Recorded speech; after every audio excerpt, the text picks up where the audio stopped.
कामारहट्टी Sagardatta medical college and अस्पताल के contractual employ ने अपने धरने के दूसरे दिन एमएसबीपी ऑफिस के सामने धरना प्रदर्शन शुरू कर दिया, जिसकी वजह से काफ़ी हंगामा बरपा हो गया।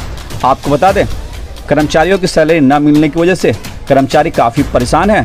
उन्होंने अपने हक की मांग के लिए बहुत कोशिश की, लेकिन किसी तरह से उनके मसले का हल नहीं हुआ।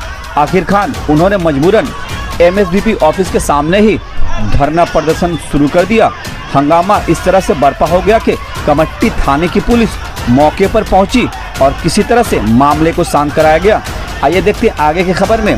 कमट्टी सागरदत्त मेडिकल कॉलेज के एमएसबीपी ने हमसे बातें करते हुए क्या कुछ कहा। সমস্যা যেটা, যেহেতু নতুন একটা এজেন্সি সিলেক্টেড হয়েছে, সুতরাং তাদের সেটেল করতে তো কিছুটা সময় লাগে, সেটা ওরা এখনো পুরোপুরি পেরে ওঠেনি। এবারে আলোচনার মাধ্যমে আমরা সমাধানের চেষ্টা করছি। এই মুহূর্তে যে এজেন্সি কাজ করার জন্য আছে তাদের কোনো রিপ্রেজেন্টেটিভ আমাদের কাছে নেই, কিন্তু যারা আমাদের এখানে তথাকথিত এজেন্সি হয়ে যে কন্ট্রাকচুয়াল ওয়ার্কার্সরা কাজ করে এখানে ক্লিনিং, স্ক্যাভেঞ্জিং, হাউসকিপিং এর, তাদের নেতৃত্বের সঙ্গে বা যারা আছেন এখানে আন্দোলনরত প্রত্যেকের সাথেই আমরা কথা বলছি। আমাদের প্রথম যেটা বক্তব্য, যে যাই হোক না কেন হাসপাতালের পরিষেবা যাতে তাড়াতাড়ি ফিরিয়ে দেওয়া হয়, তার কারণ এখানে দূর দূরান্ত থেকে গরিব মানুষরা পরিষেবা নিতে আসেন। অনেক রোগী ভর্তি আছেন যাদের শারীরিক কন্ডিশন ভালো নয়। হাসপাতাল পরিষেবা ঠিকঠাক যাতে যত তাড়াতাড়ি রেস্টোর করা যায় সেইটা আমরা আমাদেরকে বোঝাবার চেষ্টা করছি।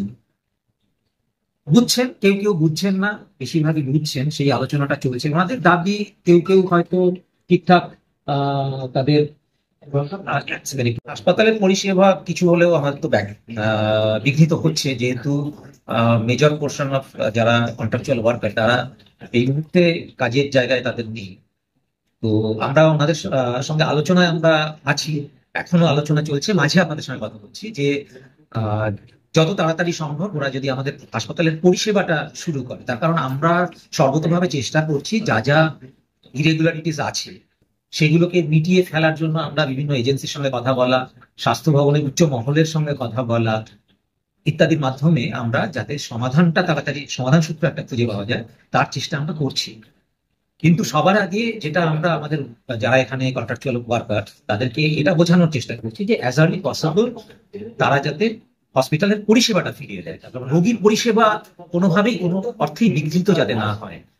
কারণ হাসপাতালে যারা আসে তারা তো হাসপাতালে প্রবলেম নিয়েই আসে, ফলে তা সেইখানে যদি তারা আমরা সার্ভিস না দিতে পারি সেটা মোটেই ভালো নয়। স্যার, গত 6 মাস ধরে, কাউ 5 মাস ধরে, কাউ 4 মাস ধরে এরকম পেমেন্টগুলো আটকে, তা কেন এই পেমেন্টগুলো আটকে রয়েছে বলে মনে হয় আপনার? এরা তো কাজ করেছে দীর্ঘদিন ধরেই। না, কথাটা সেরকম নয়। প্রথমত বুঝতে হবে কন্ট্রাকচুয়াল ওয়ার্কার, এরা তো সরকারের ডিরেক্ট ওয়ার্কার নয়, কন্ট্রাকচুয়াল ওয়ার্কার। এজেন্সির মাধ্যমে নিয়োজিত, এজেন্সি এদেরকে নিয়োগ করে, এজেন্সি এদের ওয়ার্কিং স্টেটমেন্ট দেয়, তার উপরে বেস করে তারা বিল সাবমিট করে। সমস্ত ডকুমেন্ট যা যা টেন্ডারে বলা আছে সেই ডকুমেন্ট সাবমিট করলে পরে আমাদের এখান থেকে, মানে ডকুমেন্টে বলা আছে এরকম যে মাসের বিল সাবমিট করবে পরের মাসের 7 দিনের মধ্যে বিল সাবমিট করার কথা সমস্ত ডকুমেন্ট দিয়ে, আর 10 দিনের মধ্যে আমাদের বিল ছেড়ে দেওয়ার কথা।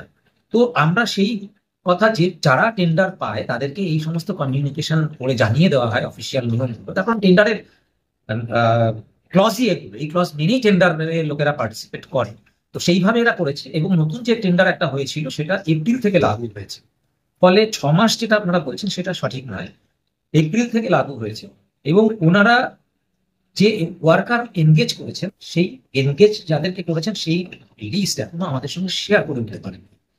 সেই লিস্টটা আমাদের সঙ্গে শেয়ার করতে হবে এবং তাদের বিল সাবমিট করতে হবে, যে এদের যে ওয়ার্কিং স্টেটমেন্ট দিয়ে যে এরা কাজ করেছে তার অ্যাটেন্ডেন্স দিয়ে, এবং অন্যান্য পিপিএফ, ইএসআইসি বেনিফিট যেগুলো আছে সেই বেনিফিটগুলো যে দিয়েছেন ওনারা, সেই তথ্যাদি দিয়ে আমাদেরকে জমা করতে হয় বিল। সেই বিল সর্বতভাবে জমা হলে পরে আমাদের এখান থেকে পেমেন্ট করতে নর্মালি 3 দিন লাগার কথা, আমরা সেটা বলেছি আমরা 24 ঘন্টার মধ্যে বিল ক্লিয়ার করে দেবো যদি সেই বিল সাবমিটেড হয় টাইম। তার মানে স্যার এটাই বোঝা যাচ্ছে যে মেন আমাদের হসপিটাল কোর্ট এদের এই অবস্থা, তাই তো? একদম তাই। ওনারা সঠিক যাদেরকে কাজে লাগিয়েছেন তাদের তথ্য দিয়ে আমাদের কাছে বিল সাবমিট এখনো পর্যন্ত করে উঠতে পারেন। বিল সাবমিট করলে পরে তো আমাদের এখান থেকে পেমেন্ট ছাড়তে কোনো অসুবিধা নেই। তার কারণ হচ্ছে বিলের সঙ্গে যা যা ডকুমেন্ট তা দিয়ে সাবমিট করলে পরে আমরা এখান থেকে 24 ঘন্টার মধ্যে আমরা পেমেন্ট করতে পারবো। তার মানে আশা করা যাচ্ছে যে মিটে যাবে নিশ্চয়ই এই সমস্যাটা, দুদিন ধরে যে সমস্যাটা রয়েছে। এই স্বাস্থ্য ভবনের উচ্চ কর্তারা তারাও কনসার্ন, তারাও চেষ্টা করছেন যে সর্বতভাবে যে যদি যত তাড়াতাড়ি জিনিসটা মিটিয়ে দেওয়া যায়। আমরা এখানে রয়েছি, আমরা আলোচনা করছি কর্মচারীদের সাথে যে ওনাদের প্রবলেম গুলো যাতে মিটিয়ে দেওয়া যায়, এবং যে এজেন্সি এই কন্ট্রাক্ট পেয়েছে তাদের সঙ্গেও আমরা ওভার টেলিফোন আলোচনা করেছি যে ওনারা যাতে অ্যাজ আর্লি পসিবল ওনাদের ডিউস গুলো মিটিয়ে দেয়। Thank you.